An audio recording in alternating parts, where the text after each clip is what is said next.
오늘 29장 주의 성찬에 관하여서 우리 함께 말씀을 나누겠습니다. 우리 성례에 대해서 얘기하고 그리고 세례, 그다음 성찬, 이렇게 주님이 제정하신 성례는 세례와 성찬뿐이라고 우리가 배웠습니다. 우리가 이제 이 말씀을 들어가면서 조금 생각해봐야 될 것이 우리가 뭐든지 배우지 않습니까? 배워야 압니다. 우리가 안다라고 생각하지만은 사실 모르고 그냥 뭐랄까요? 그냥 대충 하는 게 많거든요. 근데 배우면 다릅니다. 정말 배우면 달라요. 그 음식을 만드는 것도 뭐 우리 일본 말로 야매라고 하는데 야매로 해도 다 하죠. 야매로 해도 다 합니다. 그런데 왜 사람들이 그 미슐랭 가이드를 보면서 뭐 2스타, 3스타 가겠습니까? 제대로 배운 사람한테 먹으면 다르니까 그 비싼 가격을 지불하면서도 가는 거죠. 배움 다른 겁니다. 뭐든지 배워야 됩니다. 뭐 왜 굳이 우리가 뭐 석사 박사 하겠습니까? 배우면은 다 이유가 있기 때문에 그렇습니다. 그런데 하나님을 예배하는 거에 대해서 안 배우는 경우가 많아요. 그냥 본능대로 예배합니다. 근데 분명히 하나님은 성경에 예배를 어떻게 해야 되는지를 말씀해 놓으셨거든요. 그러면은 우리가 합당한 신자라고 하면은 어떻게 예배하는 것을 기뻐하신지, 언제 하나님이 예배를 받으시는지를 배워야 됩니다. 그거를 가르치는 곳이 바로 교회죠. 교회는 교육기관입니다. 그러면서 예배하는 기관이고 또 치유하는 기관입니다. 예수님이 하셨던 사역이 그거 아닙니까?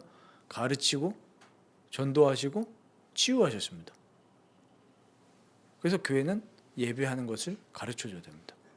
어떻게 우리가 올바르게 예배하면서 사는 삶이 무엇인지를 하나님은 목사를 세우셔서 그것을 가르치게 하십니다. 근데 지금 예배하는 것을 가르치는 것이 아니라 헛된 것을 자꾸 가르치고 있는 형국이라서 그게 교회 타락인 거죠. 그러면은 그 교회는 짓밟히게 돼 있는 겁니다. 교회가 아니기 때문에. 그래서 우리가 마음대로 예배하고 예배했다고 착각하는 경우가 많기 때문에 사실은 신앙생활이 바르게 될 수도 없고 그 인생이 온전한 길을 갈 수가 없는 것입니다. 우리 초대교회의 순교자들 보면은 다 예배를 제대로 하려고 하다가 순교당하거든요. 왜 우리 일제시대 때 주기철 목사님 이런 분들이 순교했습니까?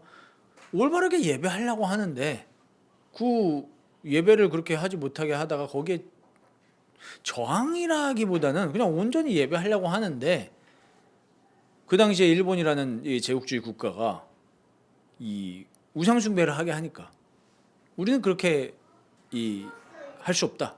우리는 오직 그리스도 안에서 하나님을 예배하는 사람들이지 다른 그런 거짓된 신을 섬길 수 없다. 신사참배를 거부하시다가 순교하신 거죠. 그래서 결국은 우리 예배에 대한 부분입니다. 우리가 돈을 예배하냐 하나님을 예배하냐 아니면 우리가 사람을 예배하냐 하나님을 예배하냐 계속 이 어떤 뭐랄까 싸움이거든요. 이게 영적인 싸움이죠. 그래서 우리가 하나님을 예배하는 것에 대해서 올바르게 배워야 되고 그 예배하는 데 있어서 이 성례라는 요소, 특히 우리 성찬은 굉장히 중요한 요소인데 성찬에 대해서 올바르게 배우지를 않으니 이 성찬에 올바르게 참여하는 법을 모르는 거죠. 그래서 우리가 잘 배워야 될 줄 믿습니다. 그래서 오늘 이제 성찬에 대해서 우리 간단하게 설교를 하도록 하겠습니다.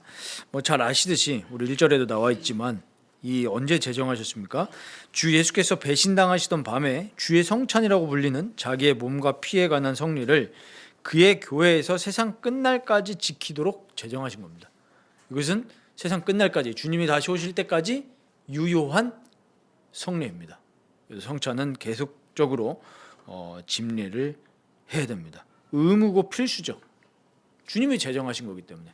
그런데 문제는 안 하고 있습니다. 그리고 해도 형식적으로 하고 있습니다.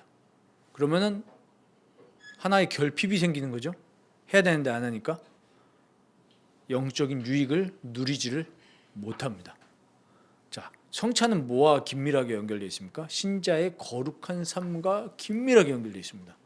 성찬을 제대로 안 하고 해도 형식적으로 하니까 그 신자의 삶에 거룩한 삶의 유익을 누릴 수 있겠습니까? 못 누리죠. 그러니까 지금 우리 한국교회가 이 쇠퇴해지는 겁니다. 거룩하고 거리가 멀잖아요. 세상이 그러니까 우리도 예를 들면은 우리 아까도 뭐 저희가 교제하면서도 이야기했지만 예전에는 뭐 혼전 임신이다 이러면은 그래도 근데 이제 그래도가 또 다른 의미의 그래도로 바뀌었죠. 그래도 괜찮아. 옛날 그래도 그렇지. 약간 우리가 신자로서. 근데 이제는 그래도 괜찮아. 똑같은 그래도인데 의미가 바뀌었어요.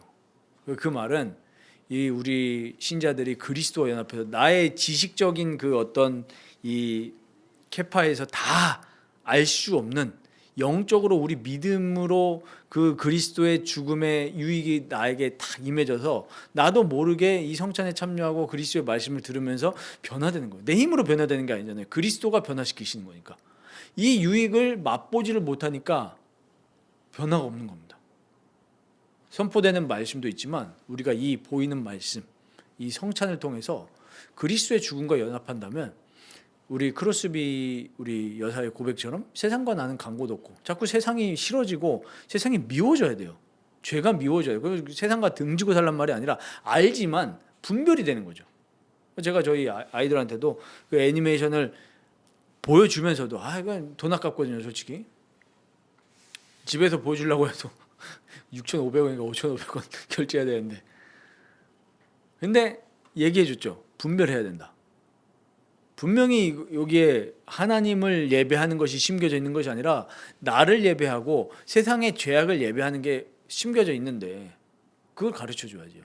교회도 우리가 세상에서 이 타락된 길로 가지 아니하고 하나님을 예배하는 것이 아니라 다른 것을 예배하지 않도록 이 성찬은 우리를 거룩하게 만들어 줍니다. 그리고 성찬을 준비하는 것도 저도 계속 이제 차차 또 이렇게 교육을 하도록 하겠습니다. 그리고 이 성찬은 중요한 것은 말씀과 함께 시행이 됩니다. 우리 3절에 나와 있죠. 성례 그의 교역자들이 이 주의 백성들에게 성례 제정의 말씀을 선언하도록 명하셨다. 그러니까 이 말씀과 함께 시행되는 것이 아주 중요합니다.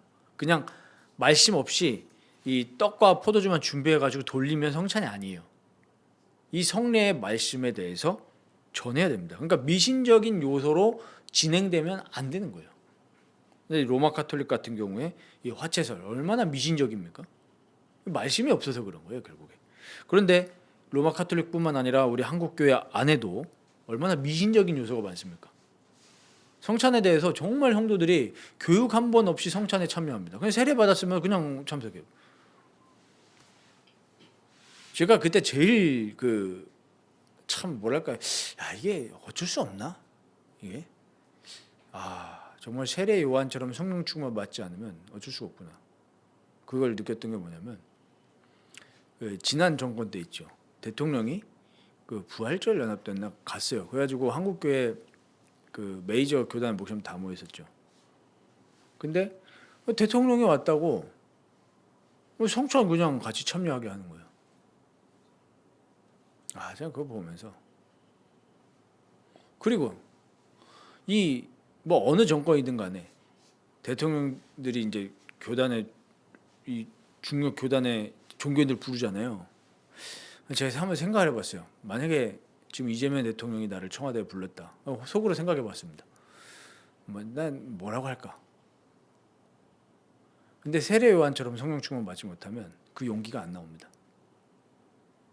저는 개인적으로 되게 불쌍하다고 생각하거든요. 지금 정치 지도자들을. 왜요? 하나님을 대적하거든요. 그러면 거기 가서 목사가 뭐 해야겠습니까? 회개하고 복음을 믿으십시오.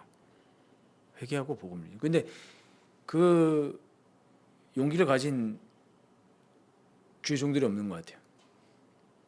저부터 시작해서.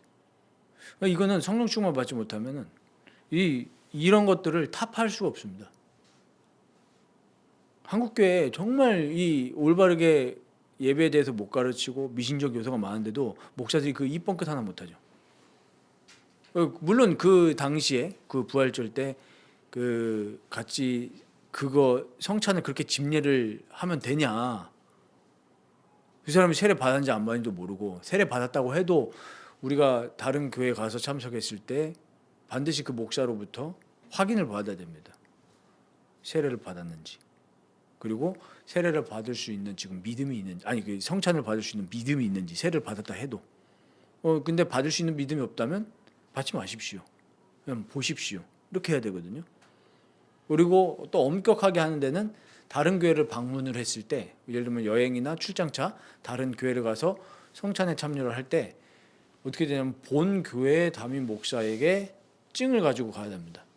이 사람은 성찬에 참여할 수 있는 합법한 교인입니다.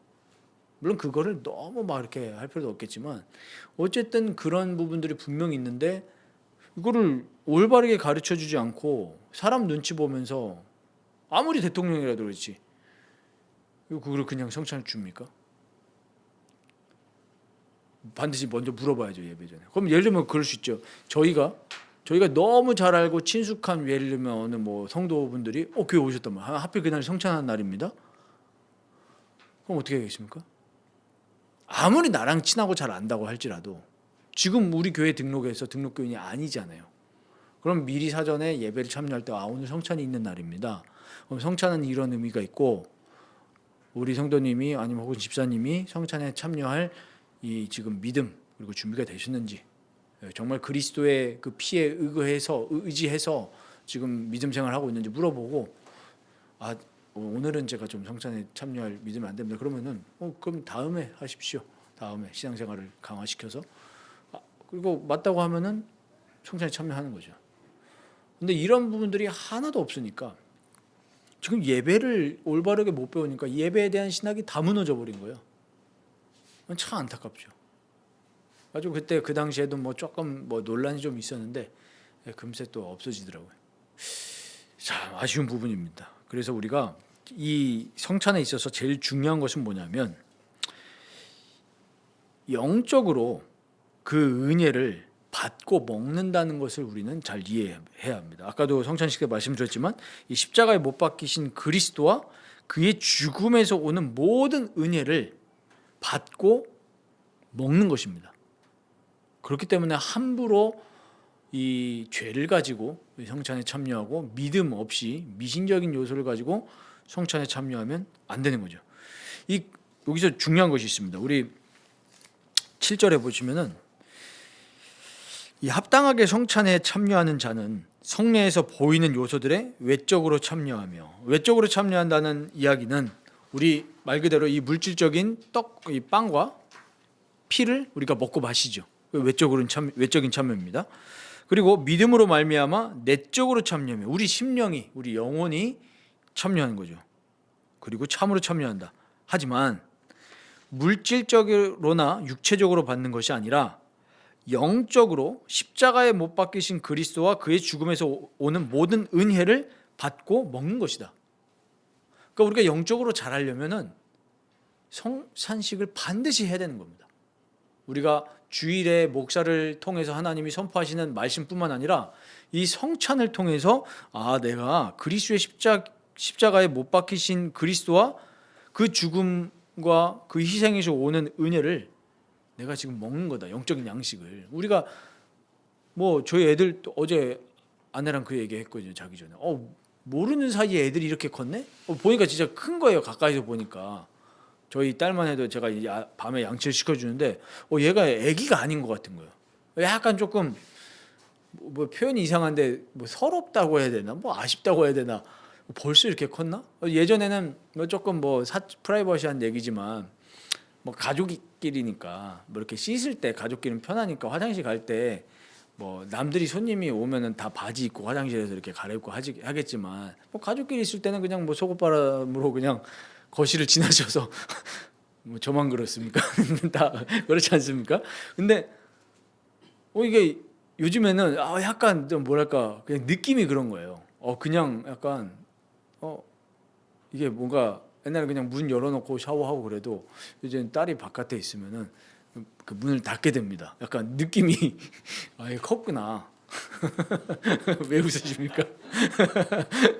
그래서 그런 생각이 들어서 뭔가 좀 이제 아쉽다 뭐 이런 좀 생각이 들더라고요. 그런데 왜 그렇게 컸습니까?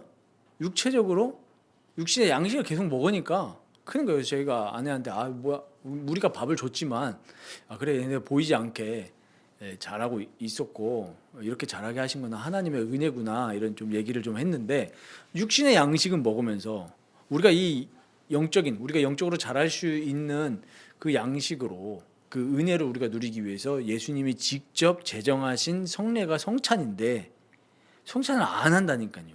안 하고 제대로 못 가르쳐 주고 그러니까 이 신자들의 이 영적인 상태가 안전하다는 거죠. 그러니까 우리가 제대로 성찬에 참여하고 이 주의 말씀에 참여한다면 반드시 그 신자는 영적으로 계속 성장하게 되어 있습니다. 우리 노력이 아니라 먹으면 잘하는 거예요. 저희 아들 보면은 노력 안 했는데 요즘 이렇게 좀 몸이 둥글둥글하거든요. 먹으니까. 그래서 저희 아내가 요즘 좀 걱정을 하고 있습니다. 돼지 되면 어떡하냐. 요즘에 턱이 이제 막 2개, 3개 이렇게 늘어나고 있는데 아니 뭐 노력 아니에요. 그냥 즐기지 않습니까? 먹는 걸 즐기잖아요. 그러니까 우리가 이 성찬에 참여할 때 이게 약간 좀 우리가 너무 미신적으로 해서도 안 되고 그렇다고 해서 너무 가볍게 해서도 안 되지만 그렇다고 해서 또 너무 막 약간 뭐랄까요? 제가 일부러 가운 안 입는 이유가 그거거든요. 일부러. 왜냐하면 분위기가 가운 입어도 되고 안 입어도 되지만은 우리가 이 기쁨의 식탁 아닙니까? 주님과 함께하는. 그러니까 너무 막 엄숙하게 그렇게 할 필요도 없다. 그렇지만 너무 가볍게 할 이유도 없는 거죠. 우리가 정말 주님과 이 정말 깊은 영적인 교제를 나눌 수 있는 시간이 바로 성찬입니다. 그래서 결국 결론은 이 주님이 제정하신 성찬에 우리가 의미를 잘 알고 참여하면서 우리의 영적인 성장이 더욱 증진되기를 우리가 바라면서 참여하시면 됩니다. 그래서 우리가 정말 이렇게 죄가 더 관영해지고 정말 참 타락되는 교회가 타락되는 그런 아쉬운 정말 안타까운 그런 상황 속에 있는데 이러한 상황일수록 우리가 더 우리의 마음의 끈을 동여매고 하나님 말씀에 엎드리고 기도 생활과 함께 이 성찬 꼭 우리가 은혜롭게 참석을 해야 되겠습니다. 그래서 소망하는 바는 정말 하나님이 앞으로 그런 보내주시는 영혼들이 이 성찬을 통해서 참 많이 은혜 받는 성도들이 늘어나면 좋겠다. 그래서 이런 부분에 이 나눠드린 페이퍼는 또 집에 가셔서 이렇게 읽어 보시면서 여기에 이제 각주로 성경 구절들이 다 달려 있지 않습니까? 이 성경 구절들을 찾아보시면서 주일날 너무 좋죠 시간들이. 주일날 다른 것 하지 마시고 집에 가셔서 성경 공부하시고 저희 가족들끼리는 규례를 정했거든요. 주일에는 유튜브 보지 말자. 그래서 주일에는 영상도 안 틀어줍니다. 주일은 우리가 성경 공부할 수 있는 정말 좋은 시간이거든요. 가족들과 또 성경 공부하시고 또 오늘 제가 장로님께 그 교리문답서 그 개혁주의 신앙고백서 모여져 있는 그 책 선물로 드렸거든요. 독후감까지는 아니지만 후기를 한번. 근데 제가 이제 교회 오시는 분들한테 그 교회다운 교회 늘 선물로 이렇게 드렸고 앞으로도 이제 등록하시는 교인분들께 선물로 이제 드릴 건데 참 우리 성도분들 가정 속에서도 좀 이게 경건 서적 이런 신앙 서적들이 꽂혀 있어야 되는. 옛날엔 그랬거든요. 그래서 장로님들이 막 청년들한테 경건 서적 선물 주고 성경책도 선물 주고 그런 좋은 문화가 있었는데 그러면서 뭐 툭 주고 간 선물에 감동받아서 사람이 변화되고 우리 예전에 우리가 이렇게 좋아하던 그분도 그런 간증했잖아요. 뭐 새벽기도 때 선교에 대해서 뭐 이렇게 하는데 교회 계단에 선교에 대한 책이 떨어져 있어서 줬더니 뭐 선교사로 나갔다 뭐 이러면서 그만큼 이게 책들이 주는 영향이 있습니다. 그래서 이런 이 교리문답에 대한 책들 이런 해설서들도 나중에 조금 이게 기회가 되면 좀 저희가 교회 차원에서도 좀 선물하고 그래서 좀 신앙 증진에 좀 유익이 될 수 있도록 그래서 건강한 신학과 저 뜨거운 신앙 이것들이 잘 조화롭게 되어져서 많은 영혼들을 구원하는 또 우리 공동체가 될 수 있도록 우리 함께 기도하시면 좋겠습니다.